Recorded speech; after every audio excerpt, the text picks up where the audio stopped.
Welcome to another Spreading the Gospel with your boy CEO the One.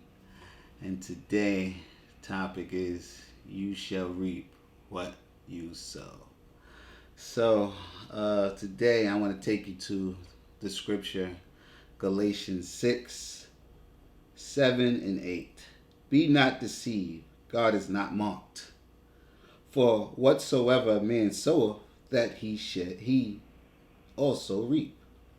For he that soweth to his flesh shall of the flesh reap corruption, but he that soweth to the Spirit shall of the Spirit reap life everlasting.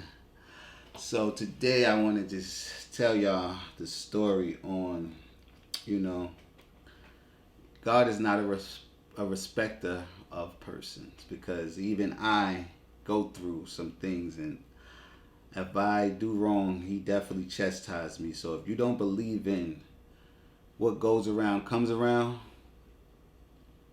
or for me, I believe in you reap what you sow, then you must don't know God. So I want y'all to understand, even I go through some things, and God allows me to reap it. And like I said, I'm gonna give y'all a testimony, because I am being transparent on my channel. This is where I get to actually be myself, and I'm gonna be myself. I've been married going on 15 years. Me and my wife been together 21 years.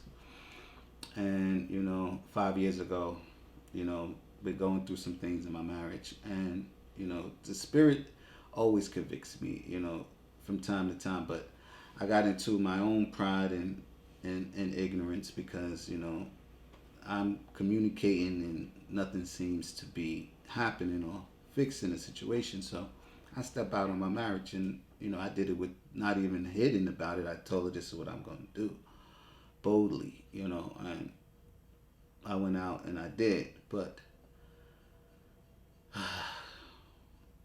what God, the butt whipping God gave me was not good at all, man. And I tell you that I am not stepping out on my marriage.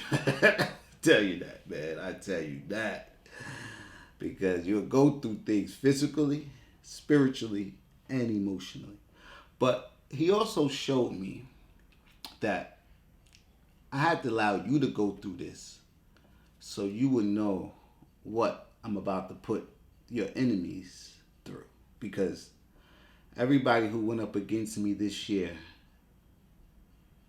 especially against my tournament, and I want to tell, that's another testimony I'm going to go into, they have went through the same thing spiritually, physically, and emotionally, because they went up against me. God has chosen me for a time like that. That's why he's touch not my anointing and do my prophets no harm. Because anybody who come up against me, if you talk against me, if you try to harm me, it's not going to be good for you. Your life is not going to be good for you. But I want to talk about my tournament, because I want y'all to understand what I went through in my tournament. Last year, I went through my 2022. I went through my spiritual awakening. So, I was healed from a lot of my childhood trauma. I thought I was healed from childhood trauma, until I found out this year it was witchcraft being put on me my whole life. But God has put me through a process to, learn to heal, the healing process. And that was a process he put me through. And I healed, and basketball has been something that I've been battling with, depression, couldn't watch it. If you watch my last video, I talked about my skills in which I had, pain, birth, purpose was my last video. And I talked about my basketball talent and how great I was, and me being in depression. But in 2022, he helped me get out of that depression. So he put on my heart to start a 3-on-3 tournament, and it's called Heart and Soul of Ball 3-on-3 tournament. And the first year, I had this creative idea, and me and Mel, we've been friends since third grade. And I mentioned it to them, and I'm like, yo, I want to start my 3-on-3 tournament. He's like, yeah, that'll be cool. Eric is his brother, and me and Eric has been going through things, we fallouts, and in the process, once again, when his grandmother died, we went through something. He caused his grandmother not to stop speaking to me. Like, she walked past me as if she never knew me. So I was like, you know what? And before she died, I really never had that relationship with her before she died. So that was kind of bothering me. After the funeral, we had a argument on the boulevard about it, and I'm like, bro, how do you turn your grandmother against me? Like, I chose not to do business with you. Oh, my grandmother chose a decision. That's because you're in her ear all day talking about me. And so it went through that, and he doesn't want to take accountability, whatever. So I pitched this idea. He comes to me like, yo, that'd be a great idea. Like, I'm gonna pitch it to Life Camp and see how they can help. Life Camp helps me get the jerseys. So he helped me get the jersey through Life Camp. And at this process, he helped me. He buys the shot clock, and he helped me with the. He also helped me with the awards, and the trophy. So cool, but in the process, it's a lot of bickering and talk behind my back once again. Like, he had no problem doing work with me, but at the same time finding ways to assassinate my character.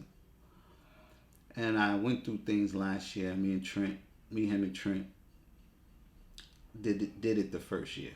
So this year we're going back into it, and I'm telling Trent like, yo, we can do this without him. And I decided to do this without him because after that first year, I ran into Knock at my brother's barbecue, and Knock says, E said he did the tournament by himself, and I'm telling Knock, I'm like, Knock, this is the very reason why I can't do work with this dude. I can't work with him. You know what I'm saying? The dude finds no way to discredit me after all the work I put in. And what he does is he did the schedule, and he did the clock. So at the end of the day, I never discredit anyone for what they did and how they contribute to how they've helped me, but you can't help me and hurt me at the same time. You can't help me but assassinate everything that I do. Like, I do nothing and you do it all.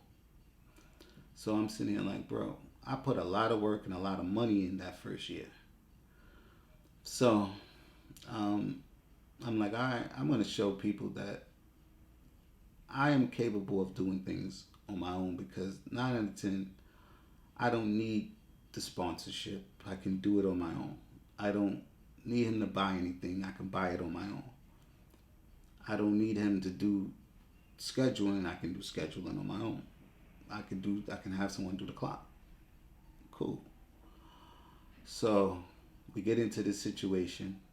Now, I'm telling people I'm not going back in with him. So now he's already creating this issue and problem. First, he has not called me after I tell him, yeah, I heard that you said, and I told him who told me. And he hits me up before the tournament, and he's like, what's up? And I hit him back like, no, I'm going to do it on my own. So now he's figuring out what's going on, why he do that. So now he's hearing through the grapevine what I said. Now he's calling Knock. Knock calls me, and I tell Knock like, yo, you making it seem like I'm the cause. I'm like, no, you're not the cause. You just confirmed something that I know that this is what he's doing. He's just discrediting me. And Trent, like, we did nothing. So he did everything. So at the same time, I don't got time to deal with this dude anymore, right? And now his cousin We have an argument. I'm like, he's like, yo, but E, I don't see E doing this. I'm like, yo, man, y'all don't know E, man. Y'all have no idea what this does. This dude does, right? Power manipulation.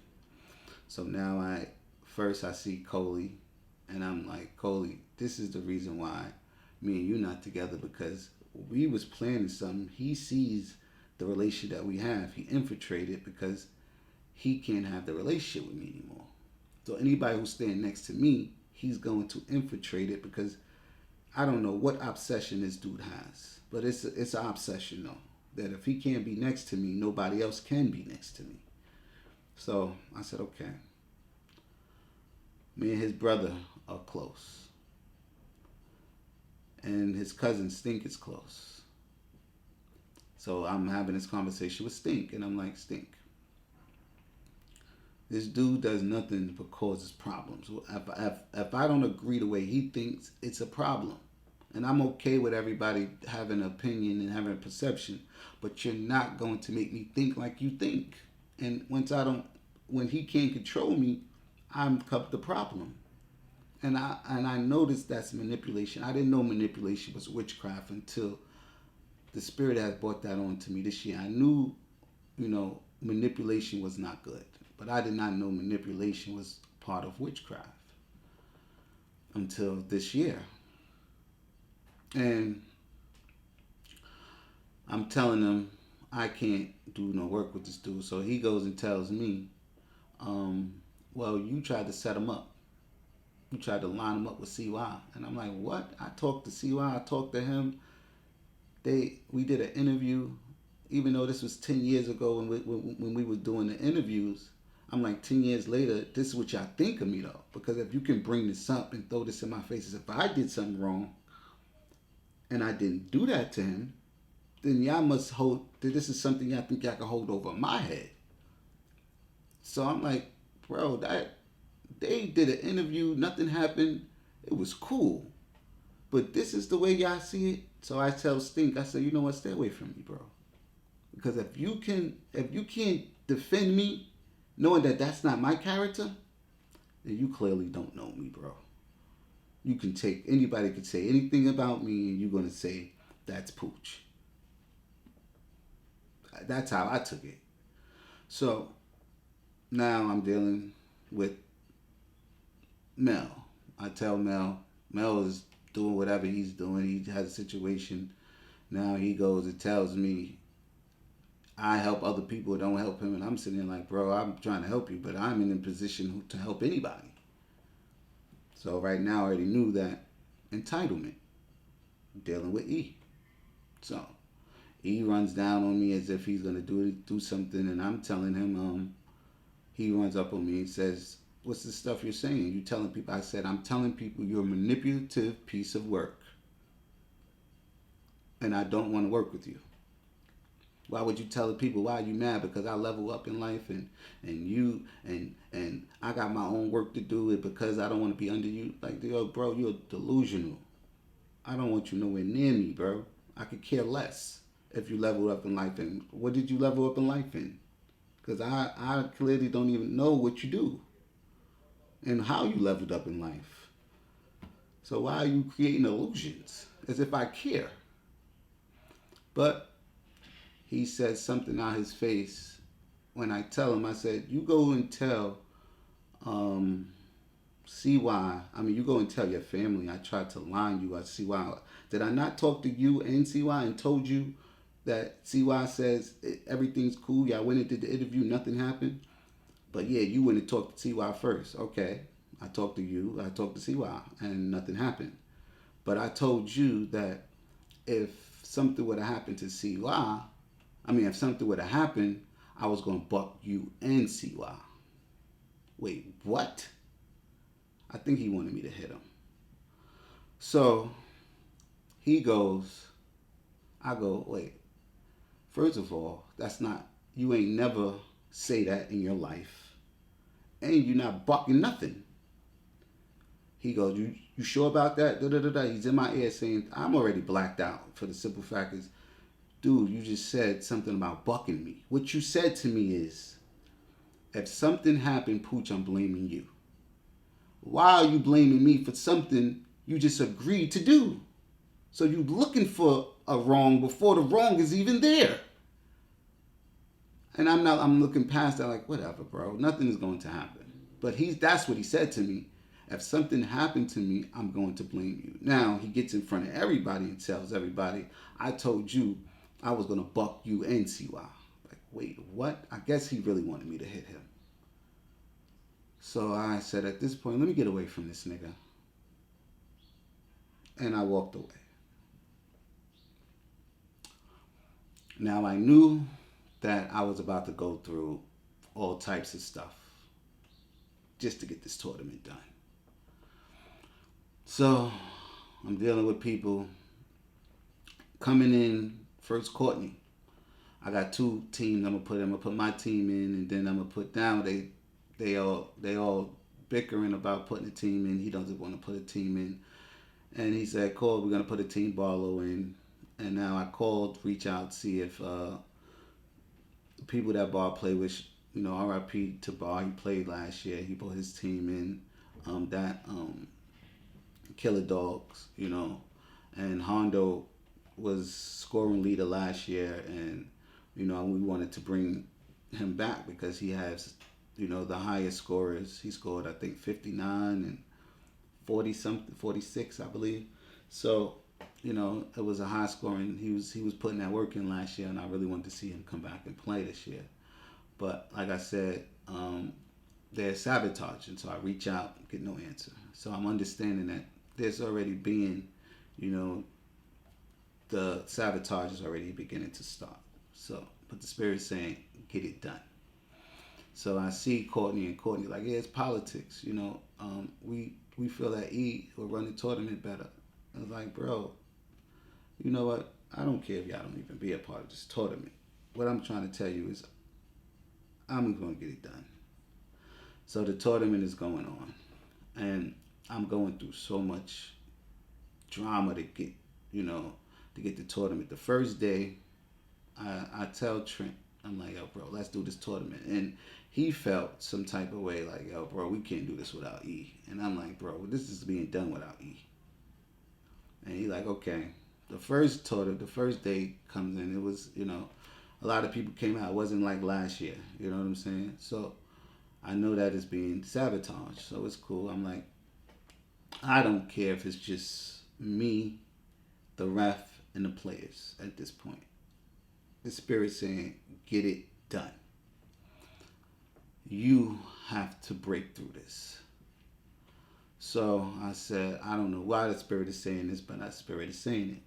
So in the process, I'm throwing the schedules up, and I've got everybody in the team chat in the chat, and got all the teams in the chat, and I'm telling them the schedules, and I'm giving them the games, and everybody's giving excuse when they can't, and I'm sitting here like, bro, I'm putting the schedules out here, and everything's not working itself out. But I said, all I need is y'all to play one time, and then we go into the playoffs.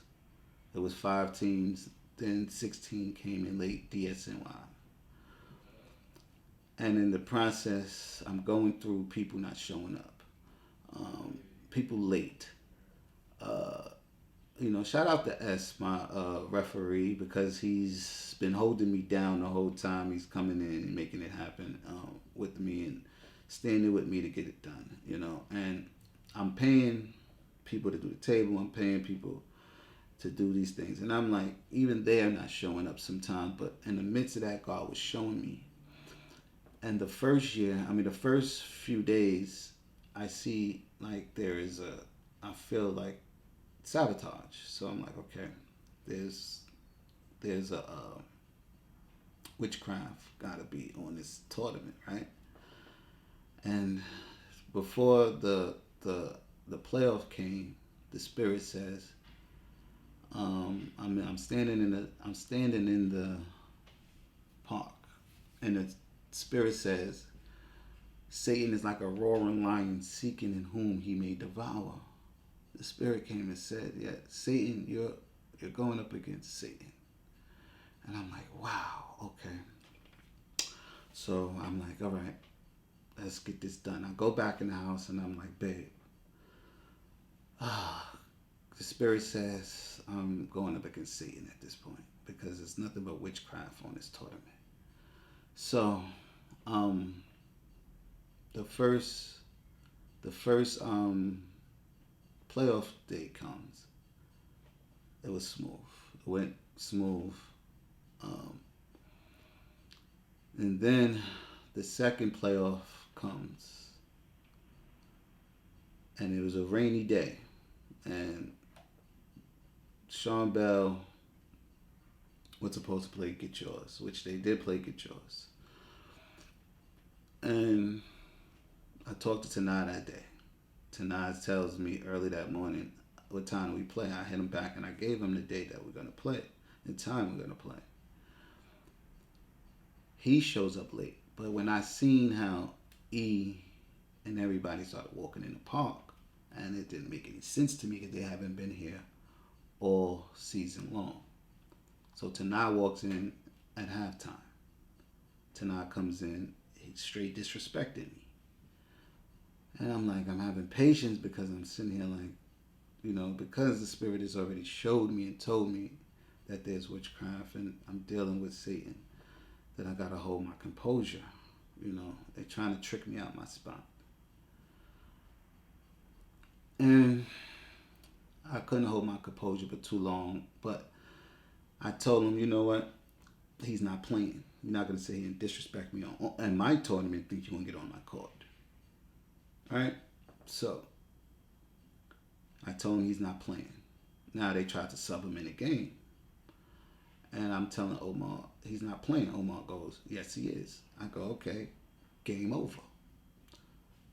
Sean Bell, see y'all tomorrow. Y'all play DSNY for the championship. Now I'm packing up. Tonight's still walking by, talking crap. And there's so much I can take before, and I'm glad that we didn't fight because he's about 30, I think, and I'm sitting here like, bro, I shouldn't even be fighting you. Like, I'm glad it didn't turn out the way it turned out because it wouldn't have been a good look. You know what I'm saying? For me, myself, for knowing that I would have, failed. So I didn't let God fight the battles. But in the process, he gets online after it and starts violating. After the tournament is, he's violating the tournament championship day. I'm the worst commissioner. But he enjoyed the $2,000 the first year when they won. So, but now all of a sudden I'm the worst commissioner. So I'm like, boom. Oh man, they trying to get me back to the old me. And because I know the Spirit is telling me, get through this. I know. So I told my wife before the championship game, I said, the Spirit just came to me and said, the angels cleared the air. They made a way. They have cleared the way for me. So whatever they have for me, it's not going to happen. And so now we get into the process of the tournament goes on. The championship game is here. And the first game, Sean Bell wins. It's a best of 3 series. So the first game, Sean Bell Records wins. And now the second game goes on. Sean Bell is already up. Second half. And now they must have realized we're not going to win. We got the crowd going. They fighting. Now it goes into a straight out brawl. So I packed everything up. And I give Sean Bell the $2,500. They won the money. I gave them the trophies. And I just realized that I got it done. Even though I couldn't celebrate it because people wanted me to fail so bad. They didn't want to see me get this done. And then when I have posted, because Because that's when God let me know you're the chosen one. You got it done. And I post my thing, I'm the chosen one. Understanding that now this is what I've been waiting for. I've been waiting for this. And what God showed me is you've been hearing my voice, but I never showed you my power. And I wanted to test your faith. So in this process, He showed me I'm going to show up for you. And I want you to trust me on this behalf because you're going to defeat them. And I'm going to send my angels to cover you. So what happened was, He said, you were supposed to be left dead in the park because they knew that you were coming into a season of divine intervention is when I come in and intervene, and everybody who's done evil, they shall reap what they sow to you. So they tried to leave you in that park. They did a humiliation ritual, and they did a graveyard ritual. So you were supposed to be dead in that park. The only thing that came out of that was a brawl. In the first year, it was also tried to be sabotage with the fight. When I realized that, I said, okay, once again, you tried to sabotage my tournament. And then the spirits, so I'm having a discussion with my brother, and I'm like, bro, I defeated Satan. I put Satan under my feet, as the Bible says. And he's like, how you know that you fought Satan? I'm like, bro, the spirit told me and showed me witchcraft on my tournament. And I'm thinking that I gave so much credit to E that he put this witchcraft on my tournament too. The spirit came and showed me, no, you have your family. It's your family. Your uncle, your mother. And I'm like, wow. Yes, the power is in those two.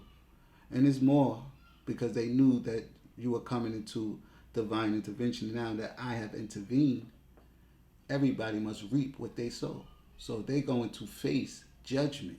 Everything that they have done to you, they shall receive it back to them. And then He sent me the blessing when I get a call, to bring my kids to the Barclays Center. And He says, okay. I said, I had my tournament. I gave out some money, this and that. And He's like, oh, I can partnership with you. Yeah, Barclays Center will partner with you in your tournament. Just come down to practice in the park. We have the Brooklyn Nets will be there. They're going to be practicing in the park in Brooklyn. So I'm going to send you some tickets. And He sent me the tickets. And I went down there, and God blessed me with the partnership with the Brooklyn Nets. So in the meantime, God said, I told you what they took from you, I'm going to give it back to you double. This is your season for breakthrough, but I have to break you.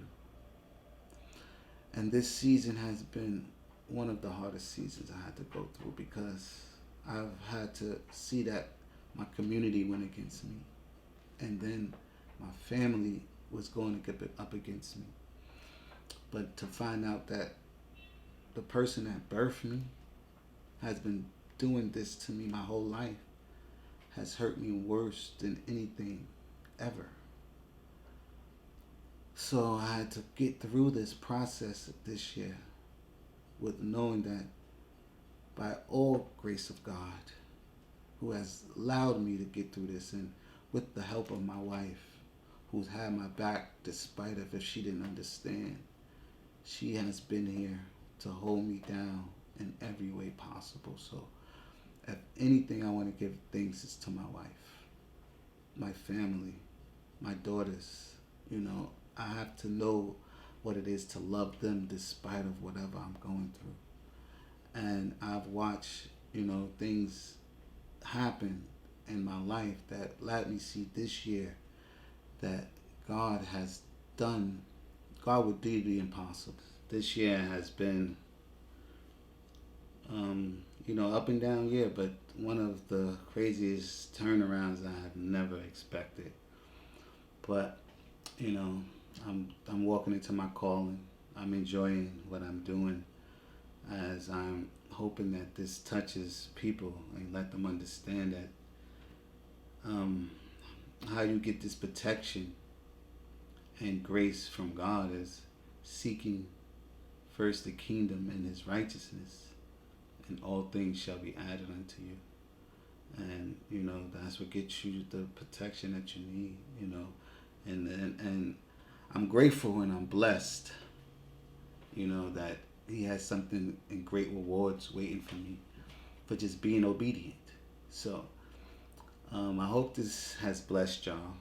I want y'all to enjoy your holiday season, because I am going to enjoy it differently this year.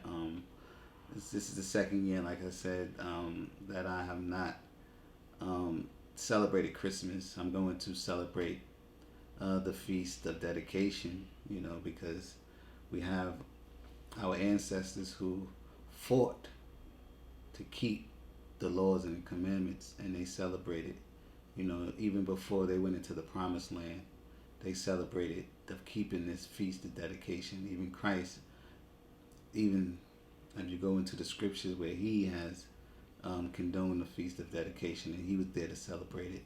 So, it's all going understanding that this is biblical, and I want to follow what the Word of God says. So I'm going to, enjoy this. So enjoy your holiday season and stay blessed. Love you guys. Stay tuned for the next video.